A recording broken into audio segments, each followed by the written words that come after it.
Pourquoi tu ne t'appartiens plus? Le travail produit non seulement des marchandises, il se produit lui-même et l'ouvrier comme une marchandise, et cela en proportion de la production des marchandises en général. Imaginez cette sensation après une journée entière, une journée où vous avez donné de votre énergie, de votre attention, de votre ingéniosité peut-être, mais où, une fois le soir venu, il ne reste qu'un vide étrange. Ce n'est pas la fatigue saine du corps qui a bâti quelque chose de ses mains, ni à l'épuisement heureux de tel esprit qui a résolu une énigme complexe pour son propre plaisir. C'est une lassitude qui pèse sur l'âme, un sentiment diffus d'avoir été vidé, non pas d'avoir donné de soi, mais d'avoir été pris. Ce malaise se manifeste souvent par cette errance du regard sur l'écran, ce défilement infini de contenu sans substance, cette recherche inconsciente d'une étincelle, d'un signe de vie, comme si nous tentions de remplir un manque que nous ne parvenons pas à nommer. On se lève le matin avec une forme d'inertie, on accomplit les gestes attendus, on répond aux exigences du monde extérieur. Et pourtant, quelque chose d'essentiel semble nous échapper. Nous devenons des acteurs dans notre propre vie, jouant un rôle que nous n'avons pas écrit, prononçant des répliques qui ne nous appartiennent pas vraiment. Bonjour, bienvenue sur Vibinspi, la chaîne où la philosophie devient une matière à penser et une manière de vivre plus lucidement. Aujourd'hui, on va parler de Karl Marx, d'une idée qui a bouleversé la compréhension de notre rapport au travail, à la société, et surtout à nous-mêmes, l'aliénation. Ce concept, parfois réduit à une simple critique économique, est en réalité une plongée vertigineuse dans l'essence de notre humanité perdue, une explication profonde de pourquoi il nous semble parfois que nous ne nous appartenons plus. Ce n'est pas une simple fatigue passagère, ni un découragement isolé. C'est la répétition d'un schéma, le murmure constant d'une voix intérieure qui questionne le sens de nos efforts, la valeur de notre temps passé à produire, à consommer, à courir. Nous nous sentons pris dans un engrenage, une machinerie qui tourne sans nous demander notre avis, et qui semble nous transformer nous aussi en un rouage parmi des autres, interchangeables, silencieux. Le temps libre lui-même se mue souvent en une autre forme des obligations, celle de la distraction, de la performance sociale, de la consommation imposée. Nous cherchons des échappatoires, des moments de répit, des bulles de liberté éphémères, mais le sentiment sous-jacent que quelque chose nous a été confisqué persiste. Comme si notre propre puissance créatrice, notre capacité à modeler le monde à notre image, notre essence même, avait été subtilisée et mise au service d'une force extérieure, d'un système qui nous dépasse et nous réduit. Et plus nous cherchons à nous identifier à notre rôle social, à notre profession, à nos possessions, plus nous nous éloignons de ce que nous sommes véritablement, plus notre image reflétée dans le miroir des autres semble étrangère à notre fort intérieur. Cette sensation que l'on ne se reconnaît plus dans les fruits de son propre labeur, que notre énergie vitale est drainée pour fabriquer quelque chose qui nous est aussitôt arraché, elle n'est pas nouvelle. Mais Marx lui a donné un nom et une explication glaçante. Il a observé que sous certaines conditions, le travail, censé être l'expression la plus haute de notre liberté et de notre créativité, se transforme en son contraire, en une force qui nous rend esclaves, qui nous déshumanise progressivement, sans que nous en prenions toujours conscience. C'est une lente érosion de l'être, une dépossession silencieuse de soi, dont les symptômes sont aujourd'hui plus visibles que jamais. Nous allons explorer ensemble les mécanismes de cette aliénation, comprendre comment elle s'insinue dans chaque aspect de notre existence, du plus trivial au plus profond. Comment cette sensation d'étrangeté face à sa propre vie, ce détachement vis-à-vis de son propre travail, de ses propres créations, de ses propres semblables, et finalement, de soi-même, elle s'est imposée comme une réalité structurelle. Ce cheminement nous conduira à un point de non-retour, où la lucidité deviendra la première étape vers une possible réappropriation de ce qui nous a été volé. Pensez à ce moment où vous fabriquez quelque chose de vos propres mains, un meuble, un plat, un dessin d'enfant. Il y a une satisfaction brute, une fierté tranquille à voir naître de votre effort, de votre ingéniosité, une forme tangible qui n'existait pas avant. Votre intention, votre énergie, une part de vous-même, sont imprimées dans cette création. C'est un prolongement naturel de votre être, une concrétisation de votre esprit et de votre corps. Vous êtes l'auteur, le maître, et l'objet porte votre marque, il est littéralement vôtre. Maintenant, imaginez le contraste. Vous passez vos journées à assembler un composant infime pour un produit gigantesque, un produit que vous ne verrez jamais dans son ensemble, que vous n'utiliserez jamais, et dont vous ignorez la destination finale. Vous vissez, vous coupez, vous programmez, répétant les mêmes gestes à l'infini. À la fin de la journée, le produit final, immense et complexe, est là, sorti de l'usine. Mais il ne vous apporte aucune satisfaction. Il ne vous appartient pas. Il est une entité étrangère, qui s'éloigne de vous dès qu'il est achevé, et dont le destin vous est parfaitement indifférent. Ce que vous avez créé n'est pas devenu une extension de vous, mais s'est dressé en face de vous, comme une chose extérieure, un pur objet dénué de toute résonance personnelle. C'est précisément ce processus que Karl Marx a identifié comme la première et la plus fondamentale forme d'aliénation. Il a observé que dans le mode de production capitaliste, l'ouvrier dépose sa vie dans l'objet, il matérialise son être dans le produit de son travail, mais ce produit ne lui revient pas. Bien au contraire, il lui est retiré. Le travail, qui devrait être l'acte par lequel l'homme affirme son humanité, sa capacité à transformer le monde et à s'y reconnaître, devient un processus par lequel il se sépare de ce qu'il produit. L'objet créé acquiert une existence indépendante de son créateur. Il devient un pouvoir autonome, hostile même, qui ne lui appartient plus et qui ne le représente en aucune façon. Cette dépossession, elle n'est pas seulement matérielle, elle est avant tout spirituelle. L'ouvrier met son âme, sa force vitale, son temps irremplaçable dans la fabrication de cette chose. Mais au lieu de trouver dans l'objet une affirmation de sa propre puissance, il y trouve la négation de lui-même. Plus l'ouvrier met de lui-même dans le produit, plus il crée de la valeur, et plus la chose qu'il a fabriquée s'enrichit, moins il se sent lui-même enrichi. Il se senta pauvri. C'est le paradoxe glaçant de l'aliénation par le produit. Plus la création est grande, plus le créateur est petit. Plus le monde des objets qu'il a générés s'étend, plus son propre monde intérieur se rétrécit. Imaginez l'artisan d'autrefois, fier de son meuble, de sa poterie, de son vêtement, connaissant chaque détail de sa fabrication, capable de le réparer, de le comprendre intimement. Son œuvre était le reflet de son habileté, de sa patience, de son goût. Elle portait son nom, sa réputation. Aujourd'hui, pour la plupart, le produit de notre travail n'est rien de cela. Il est une marchandise anonyme, insérée dans un cycle de production et de consommation qui nous dépasse. Nous sommes des maillons, interchangeables, dans une longue chaîne. Le produit qui sort de cette chaîne n'est pas le nôtre. Il est celui de l'entreprise, du marché, du consommateur, de tous sauf de nous-mêmes, qui avons pourtant versé notre énergie vitale pour le faire exister. Et cette marchandise, une fois produite, prend vie. Elle entre sur le marché, elle est vendue, elle génère des profits. Ces profits ne reviennent pas à celui qui a mis son existence dans l'objet. Ils reviennent à celui qui possède les moyens de production, celui qui a la propriété de l'usine, des machines, des matières premières. L'objet, qui devrait être une prolongation de l'ouvrier, devient au contraire l'instrument de sa propre exploitation. C'est comme si, selon les mots de Sénèque, on versait son sang pour que des autres puissent boire du vin, sans jamais avoir le droit d'y en goûter une goutte.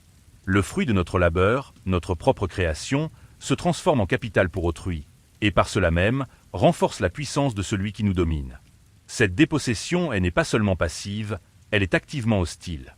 L'objet que vous avez créé devient votre rival, votre adversaire. Plus il y a des objets produits, plus le marché est saturé, plus la concurrence est féroce. Et dans cette logique, le travailleur devient lui-même une marchandise, soumise aux fluctuations du marché, à la loi de telle offre et de la demande. Sa force de travail est achetée et vendue, son salaire est un prix, déterminé non pas par la valeur de son être, mais par la valeur de remplacement de sa main d'œuvre. Le travailleur ne se reconnaît plus dans ce qu'il produit, mais pire, il est réduit lui-même à une fraction de ce système de production des objets, un rouage que l'on peut aisément remplacer. Le monde des objets, celui que l'homme a créé, prend une dimension écrasante, une indépendance redoutable. Il se dresse devant lui comme une forêt impénétrable des articles manufacturés, de marchandises scintillantes, de richesses accumulées. Et au milieu de cette abondance, le producteur originel, l'ouvrier, se retrouve dans un état de pauvreté relative, incapable d'acquérir la plupart des choses qu'il a contribué à créer. Il est comme un sculpteur qui, après avoir donné vie à une statue magnifique, est forcé de la vendre pour subsister, et ne peut plus jamais la contempler comme sienne, ni même parfois la posséder. Ce n'est pas seulement la perte de l'objet spécifique, mais la perte de la capacité même à se sentir enraciné dans le monde par son activité créatrice. C'est l'impossibilité de voir sa propre marque, son propre sens, dans le tissu du réel qui l'entoure. Le monde qu'il a façonné lui est devenu étranger, peuplé des objets muets, des entités sans âme, qui ne lui renvoient qu'un vide, un écho lointain de sa propre absence.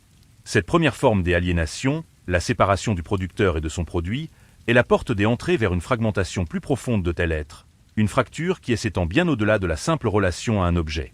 Elle nous prépare à comprendre que cette perte ne se limite pas à ce que nous faisons, mais touche aussi la manière même dont nous faisons. Imaginez un enfant absorbé par son jeu. Il construit une tour de blocs, dessine un monde imaginaire, ou court après un papillon. Son action est pure, spontanée, mue par une curiosité innée, un désir d'expérimenter, de créer pour le simple plaisir de l'acte. Il est totalement présent à ce qu'il fait.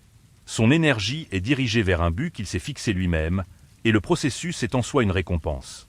Il est maître de son temps, de ses mouvements, de son imagination. Le jeu n'est pas une obligation, mais une extension naturelle de son être, un espace de liberté absolue. Maintenant, pensez à votre propre quotidien. Combien de vos activités sont-elles menées avec cette même légèreté, cette même autonomie, cette même joie intrinsèque? Combien de fois vous retrouvez-vous à effectuer des tâches non pas parce que vous en ressentez le désir, mais parce que vous y êtes contraint, par la nécessité de subsister, par la pression sociale, par la peur de manquer?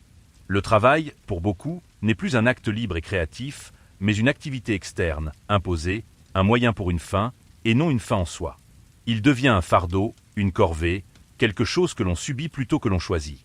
C'est là que Marx a identifié la deuxième forme d'aliénation, celle du processus de travail lui-même. Non seulement l'ouvrier est séparé de l'objet qu'il produit, mais il est également séparé de l'acte de production. Le travail n'est plus une manifestation de sa propre vie, mais un sacrifice de sa vie. Il ne développe pas sa propre énergie physique et mentale, il mortifie son corps et ruine son esprit. Il travaille sous la contrainte, non par un libre choix. S'il n'y avait pas la pression extérieure, il fuirait le travail comme la peste. Ce travail n'est pas la satisfaction d'un besoin en soi, mais seulement un moyen pour satisfaire des besoins extérieurs, la nécessité de gagner sa vie. La preuve de cette aliénation, selon Marx, est simple. Dès que la contrainte physique ou toute autre contrainte a cessé, le travail est fui comme la peste. Et l'homme se sent vraiment lui-même en dehors du travail, et dans son travail, il se sent étranger à lui-même. Il est chez lui quand il ne travaille pas, et quand il travaille, il n'est pas chez lui. Ce n'est pas une simple paresse, mais une réaction profonde et instinctive à une activité qui l'épuise sans le nourrir, qui le consume sans le réaliser. Cette dépossession de l'acte de travail se manifeste à plusieurs niveaux. D'abord, par la perte du contrôle sur le processus. L'ouvrier n'est plus l'ordonnateur de son geste, le planificateur de son effort.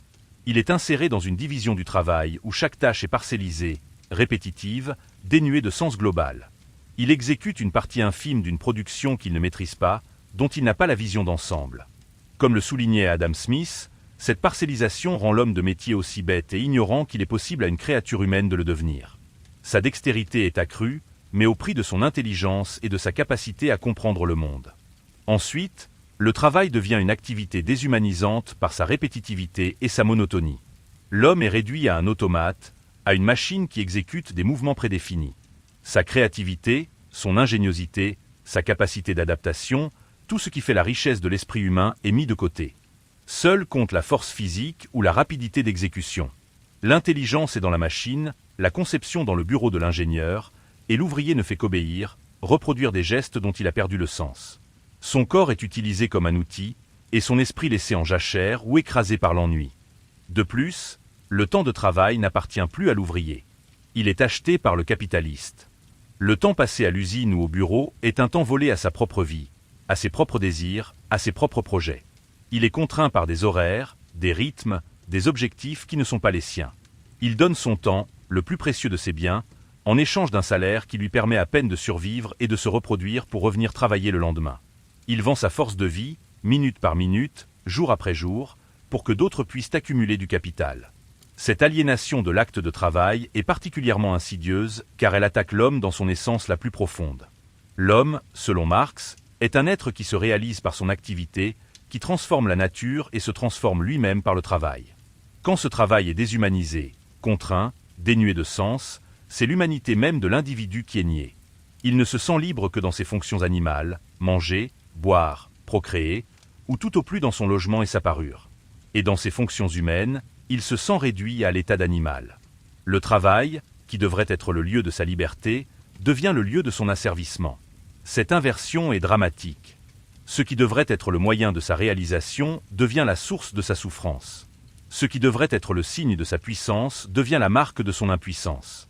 Cette perte de contrôle sur son propre processus de vie, cette transformation de l'activité créatrice en une tâche mécanique et étrangère, engendre une lassitude profonde, un désengagement généralisé, une perte de sens qui s'étend bien au-delà des heures de travail.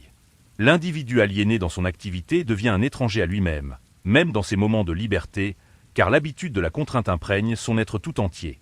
La question qui se pose alors est de savoir si cette rupture n'affecte pas aussi le lien le plus fondamental, celui qui nous unit à nos semblables. Observez un instant l'agitation d'une foule dans une grande ville. Des milliers d'individus se croisent, chacun plongé dans ses pensées, ses objectifs, ses soucis. Les regards s'évitent, les corps se frôlent sans se percevoir réellement. Il y a une proximité physique, mais une distance émotionnelle, une indifférence presque totale envers l'autre, à moins qu'il ne devienne un obstacle ou un moyen. Nous sommes ensemble, mais seuls. Nous partageons le même espace, la même époque, parfois le même travail, mais nous vivons des existences parallèles, encapsulées dans notre propre subjectivité.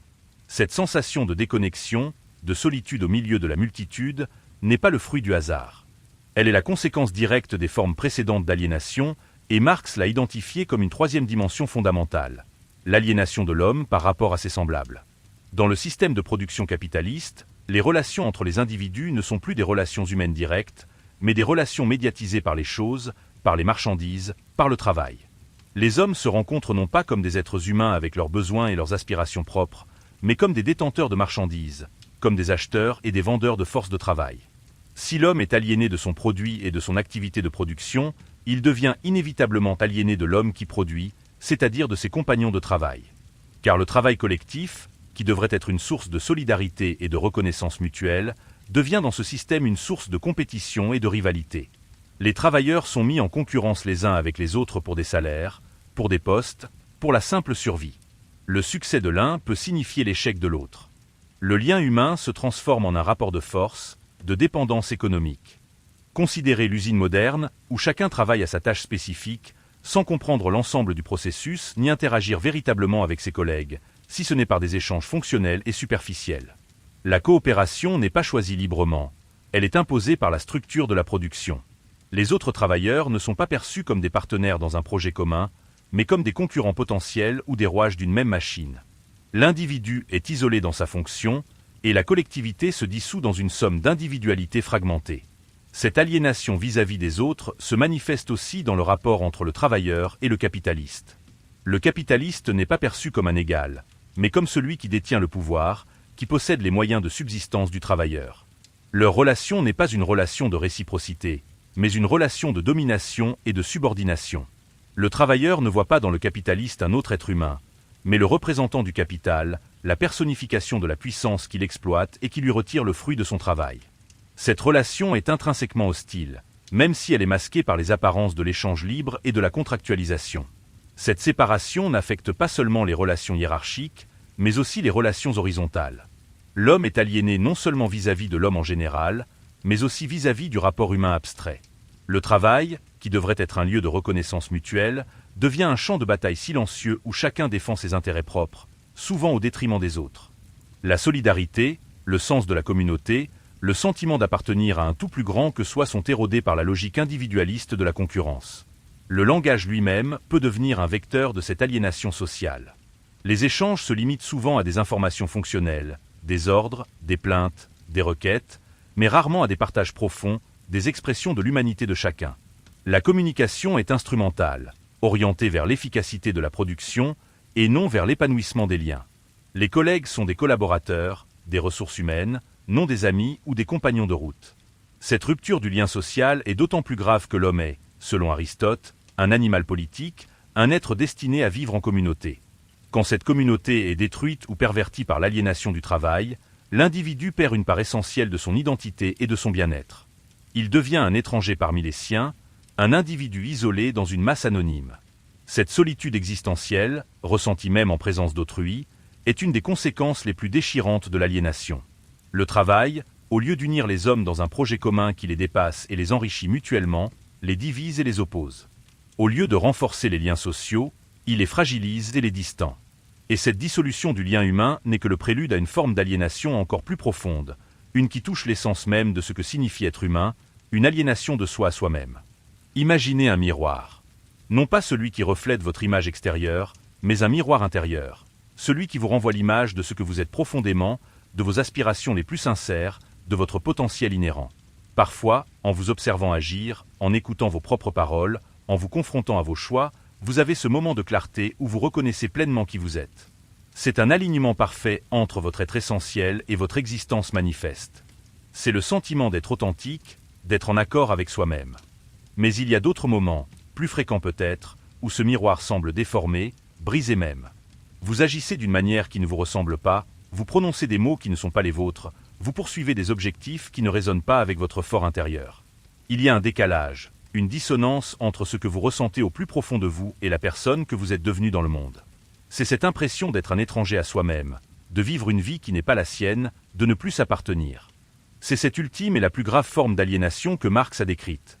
L'aliénation de l'homme par rapport à son essence générique, par rapport à son être d'espèce, c'est-à-dire par rapport à son humanité même. L'homme est un être productif, conscient, capable de transformer la nature de manière universelle, non seulement pour ses besoins immédiats, mais pour le plaisir de créer, de laisser une empreinte, de façonner le monde selon sa volonté et son intelligence. Cette capacité à se projeter dans la matière, à donner forme à ses idées, à faire du monde son œuvre, est ce qui nous distingue des animaux. Les animaux produisent aussi, mais ils le font de manière instinctuelle, sous l'empire d'un besoin immédiat. L'oiseau construit son nid selon un modèle invariable, l'araignée tisse sa toile de manière mécanique. L'homme, lui, est capable de créer selon les lois de la beauté, de construire une maison selon n'importe quelle espèce et de s'adapter à la mesure de n'importe quelle nature. Sa production est universelle, consciente et libre. C'est dans cette activité de transformation du monde que l'homme affirme son humanité, sa spécificité. Mais quand le travail est aliéné, ce n'est pas seulement le produit ou l'activité qui est dénaturée, c'est l'essence même de l'homme qui est attaquée. L'homme est arraché à sa propre activité essentielle, à sa nature d'être libre et créateur. Son activité vitale, celle qui devrait être le lieu de son épanouissement, devient un simple moyen de son existence physique. Ce qui devrait être le propre de l'homme, sa production consciente et libre, est réduit à une simple survie. Le travail aliéné inverse les valeurs. Ce qui est humain devient animal, et ce qui est animal devient humain. L'homme ne se sent libre que dans ses fonctions animales, manger, boire, procréer, et dans ses fonctions humaines, travailler, créer, penser, il se sent contraint, un étranger à lui-même. C'est une perversion radicale de l'existence. Son essence lui est retirée, et il est réduit à une vie biologique, une existence dénuée de sens et de dignité intrinsèque. Cette aliénation de soi se manifeste par une perte du sens de sa propre vie. Pourquoi travaille-t-on? Pour gagner de l'argent.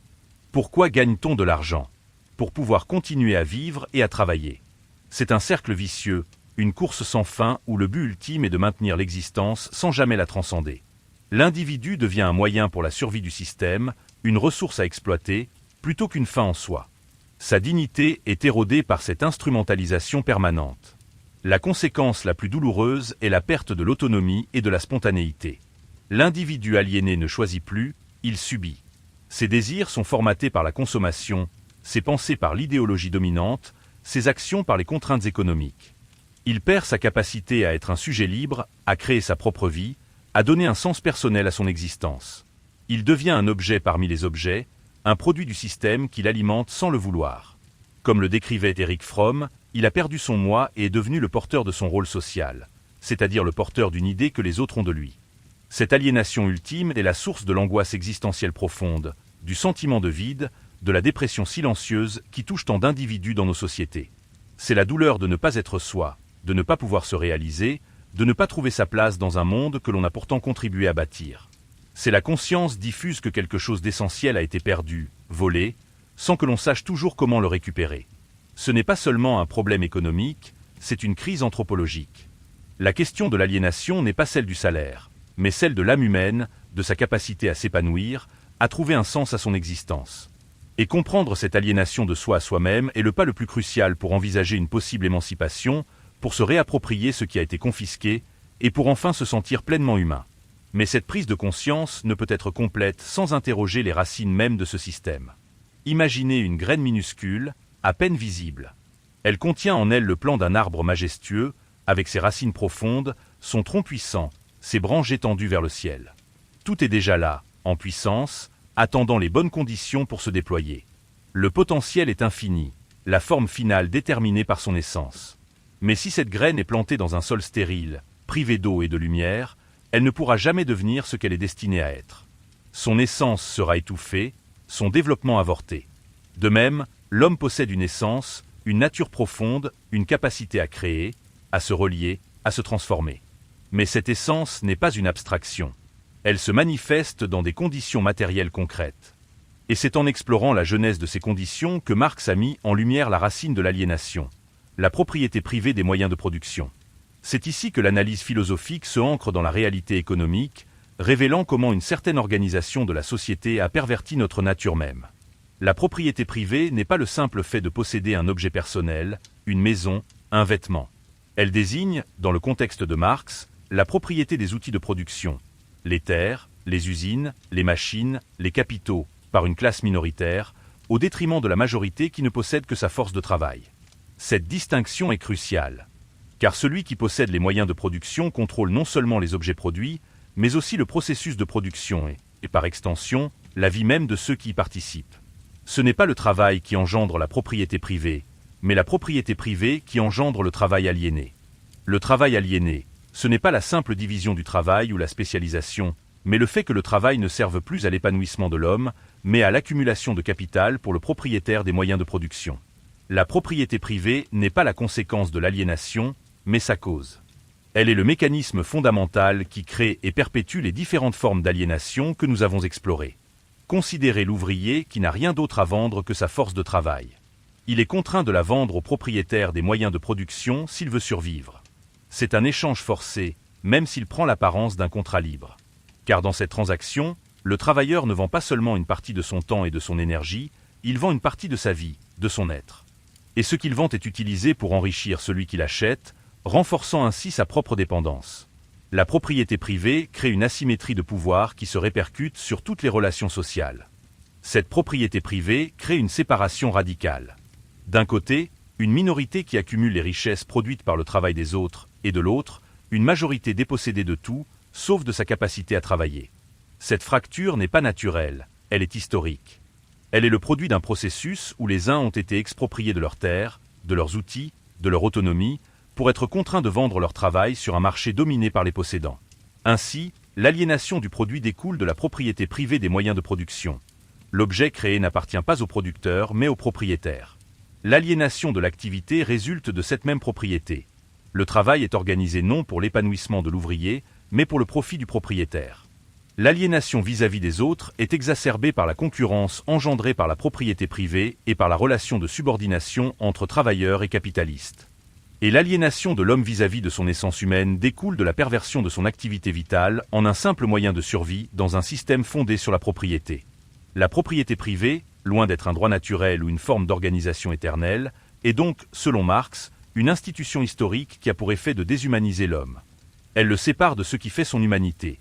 Sa capacité à créer librement, à se reconnaître dans le monde qu'il transforme, à coopérer avec ses semblables pour un bien commun. Elle est la cause fondamentale de la perte de soi. Comprendre que la propriété privée des moyens de production est la racine de l'aliénation permet de ne plus considérer ces phénomènes comme des fatalités individuelles ou des défauts de caractère. Il ne s'agit pas de mal vivre son travail, mais d'être pris dans une structure qui rend ce bien vivre virtuellement impossible pour la majorité. Cette prise de conscience ouvre la voie à une critique radicale et à la possibilité d'une transformation, non pas de l'individu seul, mais des fondements mêmes de la société. Elle nous pousse à envisager un monde où le travail pourrait redevenir un acte de liberté, une voie vers l'émancipation collective. Et c'est en explorant cette voie que nous pourrons peut-être entrevoir comment la libération des travailleurs pourrait signifier la libération de l'humanité tout entière. Imaginez un fleuve puissant, contraint dans un lit étroit et artificiel. Son cours est régulé, ses eaux détournées, sa force domestiquée pour alimenter des machines ou irriguer des champs. Il ne s'écoule plus librement, ne serpente plus naturellement à travers le paysage, nourrissant spontanément la vie sur ses rives. Sa nature profonde, son élan vital, est entravé par des constructions humaines qui le transforment en simple ressource. La puissance brute est là, mais sa manifestation est limitée, déformée, mise au service d'un autre dessein que le sien. De la même manière, l'homme possède en lui une puissance créatrice immense, une capacité à façonner le monde et à s'y réaliser. Mais cette puissance est, dans les conditions de l'aliénation, détournée, entravée, mise au service d'un système qui ne vise pas son épanouissement propre. C'est ce que Marx a appelé l'émancipation humaine, la libération du travail, non pas par sa suppression, mais par sa transformation radicale. Il ne s'agit pas de cesser de travailler, mais de rendre le travail humain, de le réconcilier avec l'essence de l'homme. La fin de l'aliénation ne signifie pas la fin de la production, mais la fin de la propriété privée des moyens de production. C'est en abolissant cette structure fondamentale que l'homme pourra se réapproprier les fruits de son travail, le processus de sa production, ses relations avec ses semblables, et finalement son essence humaine. C'est une révolution non seulement économique, mais ontologique, une redéfinition de ce que signifie être humain dans le monde. Cette émancipation passerait par la transformation du travail de contrainte en activité libre et volontaire. Au lieu d'être un moyen de survie, le travail deviendrait une fin en soi, une expression de la créativité et de la personnalité de chacun. Il serait le lieu où l'homme se reconnaît, où il se développe, où il manifeste sa puissance sur la nature et sur lui-même. Chaque individu pourrait choisir son activité selon ses aptitudes et ses passions, et non selon les impératifs d'un marché ou la volonté d'un employeur. Dans une société émancipée, la production serait collective et dirigée par les producteurs eux-mêmes, pour les besoins de la communauté et non pour le profit d'une minorité. Les outils de production, les usines, les terres, seraient la propriété de tous, gérés démocratiquement. L'objet produit ne se dresserait plus comme une puissance étrangère et hostile face à son créateur, mais comme une extension de la volonté collective, un bien commun qui enrichit tous les membres de la société. La division du travail telle que nous la connaissons, qui réduit l'homme à une tâche parcellisée et monotone, serait dépassée. Chaque individu aurait la possibilité de développer toutes ses facultés, de passer d'une activité à l'autre selon ses désirs. Comme le soulignait Marx dans un autre contexte, dans la société communiste, personne n'a une sphère d'activité exclusive, mais chacun peut se perfectionner dans la branche qui lui plaît. La société réglemente la production générale et me permet de faire aujourd'hui ceci, demain cela, de chasser le matin, de pêcher l'après-midi, de faire de l'élevage le soir, de faire de la critique après le repas, selon mon bon plaisir, sans jamais devenir chasseur, pêcheur ou critique. C'est l'image d'un homme complet, polyvalent, maître de son temps et de ses activités. Cette transformation du travail aurait des répercussions profondes sur les relations humaines. La concurrence et la rivalité céderaient la place à la coopération et à la solidarité. Les hommes se reconnaîtraient mutuellement comme des partenaires dans un projet commun, des créateurs de valeurs collectives. Les liens sociaux seraient basés sur la reconnaissance de la dignité de chacun et sur le partage des richesses produites par tous. La communauté ne serait plus une simple somme d'individus isolés, mais un ensemble organique où chacun contribue à l'épanouissement de tous. L'émancipation du travail, c'est aussi la réappropriation du temps. Le temps de travail ne serait plus un temps volé, mais un temps choisi, un temps d'épanouissement. Le temps libre ne serait plus un simple répit, une évasion, mais un temps d'activité créatrice et de développement personnel, prolongement naturel d'une vie de travail choisie et significative. L'équilibre entre travail et loisirs serait restauré, non pas par des concessions du système, mais par sa transformation structurelle. Cette vision d'une société désaliénée n'est pas une utopie lointaine et inaccessible, mais l'aboutissement logique de la compréhension des mécanismes de l'aliénation. C'est un appel à l'action, à la transformation des conditions matérielles de notre existence pour que l'homme puisse enfin redevenir l'auteur de sa propre vie, le maître de son destin. La libération du travail, loin d'être un simple objectif économique, est la condition sine qua non de la libération de l'humanité tout entière, une promesse de retrouver notre véritable nature, celle d'être créateurs, sociaux et libres. Et cette quête ne peut se limiter à une action isolée, elle exige une conscience collective et un mouvement unifié. Imaginez une maladie chronique qui vous ronge de l'intérieur. Ces symptômes sont multiples, diffus, parfois contradictoires. Une fatigue constante, des douleurs inexpliquées, une perte de goût pour ce qui vous animait. Vous traitez chaque symptôme individuellement. Vous prenez des antidouleurs, des stimulants, des anxiolytiques. Mais tant que vous ne vous attaquez pas à la cause profonde de la maladie, à son mécanisme sous-jacent, les symptômes reviennent, mutent ou de nouveau apparaissent. C'est une lutte incessante sans réelle guérison. De la même manière, l'aliénation n'est pas un ensemble de problèmes isolés que l'on pourrait résoudre un par un sans toucher à la structure. Marx a montré que c'est un système interconnecté, dont les différentes formes se renforcent mutuellement et dont la source est unique. Le mode de production capitaliste. Il ne s'agit pas de palliatifs, de petites réformes, mais d'une transformation radicale des fondements de la société. La résolution de l'aliénation exige une révolution sociale. Le capitalisme, selon Marx, est le système qui par essence produit l'aliénation. En réduisant le travail à une marchandise, en subordonnant la vie humaine à l'accumulation du capital, il crée inévitablement toutes les formes de dépossession que nous avons examinées. L'objet produit devient étranger, l'acte de production contraint, les relations humaines déshumanisées et l'essence même de l'homme perverti. Ces manifestations ne sont pas des défaillances du système, mais ses conséquences logiques et inévitables. Tenter de humaniser le travail sans abolir la propriété privée des moyens de production, c'est comme vouloir rendre le lit du fleuve plus agréable sans jamais libérer son cours. On peut améliorer les conditions de travail, augmenter les salaires, offrir quelques avantages sociaux, mais tant que le travailleur ne possède pas les moyens de production et le produit de son travail, tant qu'il est contraint de vendre sa force de travail pour subsister, l'aliénation persiste dans son essence. Ce ne sont que des aménagements de la servitude, non sa suppression. La seule voie vers la véritable désaliénation est l'abolition de la propriété privée des moyens de production. C'est le cœur de la proposition marxiste. Si les outils, les machines, les usines, la terre appartiennent collectivement à la société, alors le travail ne peut plus être exploité pour le profit d'une minorité. Il redevient une activité sociale, dirigée par tous, pour tous. L'objet produit appartient à la communauté. L'activité de production est organisée collectivement et librement, les relations humaines sont libérées de la contrainte économique, et l'homme peut enfin se réapproprier son essence. Cette révolution n'est pas seulement économique, elle est morale, éthique, existentielle. Elle vise à restaurer la dignité humaine, à libérer l'homme de toutes les entraves qui l'empêchent de se réaliser pleinement. Elle est un processus par lequel l'homme, en transformant le monde social, se transforme lui-même. C'est une entreprise collective, car l'aliénation est un phénomène social et ne peut être surmontée par des efforts individuels isolés. Seule une action collective peut changer les structures qui l'engendrent. L'histoire est, selon Marx, l'histoire de la lutte des classes, une lutte entre ceux qui possèdent les moyens de production et ceux qui n'ont que leur force de travail. C'est à travers cette lutte que les travailleurs, en prenant conscience de leur aliénation, peuvent s'unir pour renverser le système qui les opprime. La prise de conscience de l'aliénation est donc la première étape de l'émancipation, la condition nécessaire à la révolution. C'est en comprenant que l'on ne s'appartient plus que l'on peut commencer à vouloir se réapproprier sa propre existence. Cette perspective révolutionnaire n'appelle pas à la violence pour la violence, mais à la transformation des rapports de force existants. Elle est une invitation à ne pas accepter l'ordre établi comme une fatalité, à ne pas se résigner à l'aliénation comme à une condition humaine inévitable. Elle est la reconnaissance que l'homme est capable de créer un monde différent, un monde où il serait enfin maître de son destin, où le travail serait une source de joie et d'épanouissement, et non d'asservissement. La désaliénation n'est pas un idéal abstrait, une simple spéculation philosophique. C'est un processus concret, historique, qui exige la transformation des conditions matérielles de l'existence. C'est une tâche immense, qui demande courage, lucidité et une solidarité sans faille. Mais c'est la seule voie pour que l'humanité puisse enfin se retrouver, pour que chacun puisse se dire pleinement et véritablement « je m'appartiens ».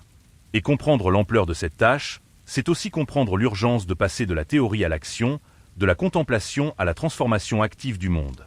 Le chemin que nous avons parcouru ensemble, en explorant les méandres de l'aliénation, nous laisse avec la sensation d'une vérité essentielle qui s'est dévoilée, non pas comme une théorie froide, mais comme une résonance intime et profonde.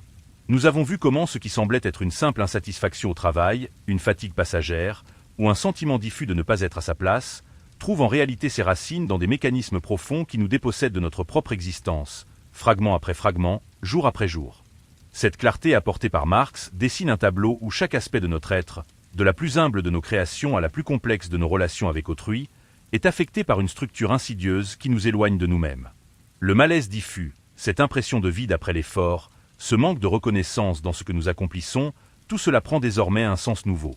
Ce n'est pas un défaut personnel, une faiblesse de caractère, mais le symptôme d'une dépossession plus grande, celle de notre force de vie, de notre capacité à nous affirmer par nos actes. La matière même de notre existence, le temps que nous passons à créer et à interagir, est transformée en quelque chose qui nous échappe, qui nous est repris sitôt donné, s'érigeant en puissance autonome et indifférente à notre bien-être. Nous nous retrouvons face à notre propre miroir, et le reflet nous semble étranger, les gestes mécaniques, les pensées parfois vides, comme si une part de notre âme s'était dissoute dans l'engrenage du quotidien. Cette compréhension ne s'arrête pas à la surface des symptômes, elle plonge au cœur de la maladie, montrant comment la propriété privée des moyens de production n'est pas une simple donnée économique parmi d'autres, mais la clé de voûte, le mécanisme fondamental d'un système qui transforme notre puissance vitale en une force qui nous est hostile et nous domine.